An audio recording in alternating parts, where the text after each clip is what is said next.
with the 4 trades we took this week.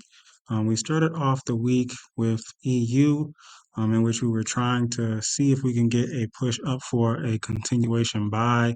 We got a big push up here, but as you can see, we definitely were just in those higher lows. But just thinking about how price was moving just a week before and the overall bias, we were in buy structure.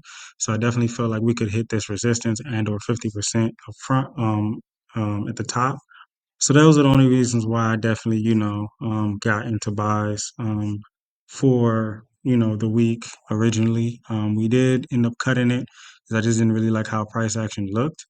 We did end up attempting to get into another sell here, which we were in profit for a bit.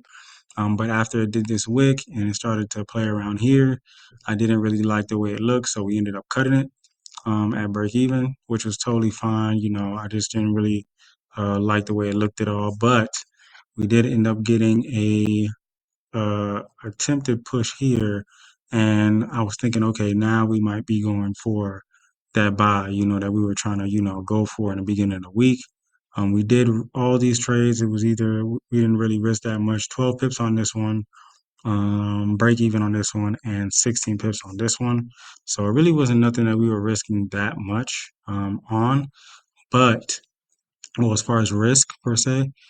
But price did end up, coming to our POI, which I knew it was going to come to this area, especially after it came, created inner liquidity. But I definitely still felt strong about the sell the buy bias that it was going to push up.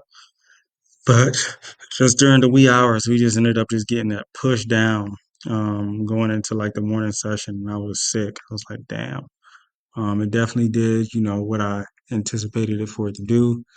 Came into this 50% area and ended up leaving from there, like shot up like 70 pips from this area right here. So even if I would have just like waited the whole time and just allowed it to kind of like come in this area, would have wicked me in for at least 70 pips going up from this 50% area. So I'll definitely be, just like a little bit more patient next time and not try to play all this in the middle BS and just like kind of go for my POIs prospectively. And then my POIs for the sell were definitely correct.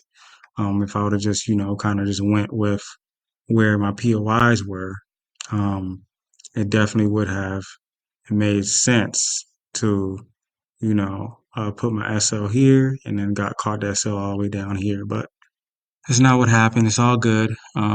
Every loss is a lesson, and we're going to continue to learn every time we trade. Not lose, but just learn from the markets whether we win or we lose. But we ended up taking Nas, and it was a great trade. We ended up making up back everything that we lost and more just off this 100 pip move. It was very beautiful. I ended up seeing this impulse up and this consolidation throughout London, and we could see how we started to build up for our session. Once I got this push up executed, and we ended up just seeing three strong bullish candles push up the market. It was very great. I love the fact that this trade just was consistent and stayed flowing up the whole time. Didn't really give me like any troubles at all.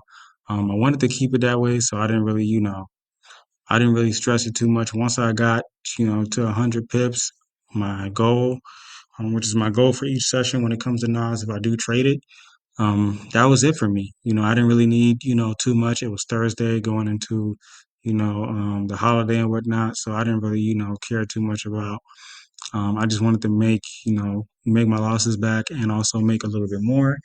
But yeah, that was it for the week. If you guys have any questions or concerns about risk to ratio, because that's what saved us this week, definitely refer to the risk to ratio video, um, risk management video, and on the YouTube and comment on there, or you could join our Discord and comment on there for any more questions regarding risk to ratio. But definitely feel free to hit me up. Don't be scared. I'm here for you guys. I'm Hugo, and I'm out.